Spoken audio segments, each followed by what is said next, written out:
بابا اکثر کہا جاتا ہے کہ اللہ تعالیٰ تمہیں برکت دے، یہ اکثر دعا بھی دی جاتی ہے، تو کیا برکت کا مطلب زیادہ ہے؟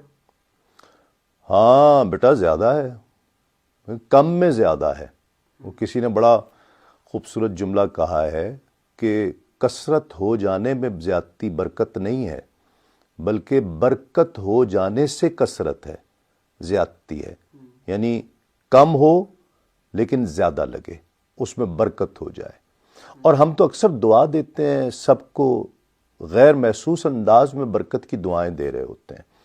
سالگرہ آتی ہے تو سالگرہ مبارک، تو مبارک کیا ہے؟ کوئی چیز گاڑی لی ہے مثال کے طور پہ، تو کہتے ہیں جی اللہ تعالیٰ تمہیں گاڑی مبارک کرے، تو اس کا کیا مطلب ہے؟ مبارک کسی چیز کی مبارک بات دینا برکت کی دعا دینا ہے۔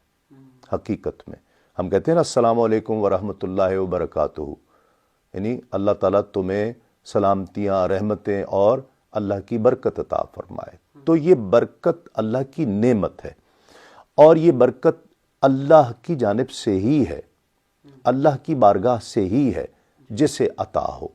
آپ نے دیکھا ہے کئی لوگوں کے پاس 10 لاکھ ہوتا ہے لیکن اس میں برکت نہیں ہوتی، یعنی زیادہ ہے لیکن زیادہ میں برکت نہیں ہے، وہ کم لگتا ہے۔ لیکن کئی لوگ ہیں جن کے پاس 2 لاکھ ہے لیکن اس 2 لاکھ میں برکت اتنی ہے کہ وہ 10 لاکھ لگتا ہے۔ تو یعنی برکت کا مطلب زیادہ اس معنی میں نہیں ہے کہ کثرت ہے، کم میں بھی کثرت محسوس ہونا، اس کو برکت کہتے ہیں۔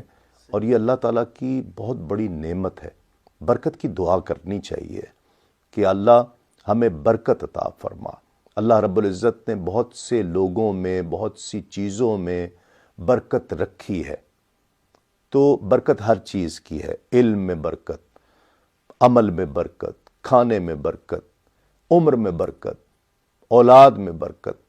تو ہر چیز میں جس میں اللہ رب العزت کی برکت شامل ہو جاتی ہے تو سمجھ لیں کہ یہ اس کی نعمت ہے، اس کی عطا ہے، اس کا شکر ادا کرنا چاہیے، اللہ سے اس کی برکت مانگنی چاہیے۔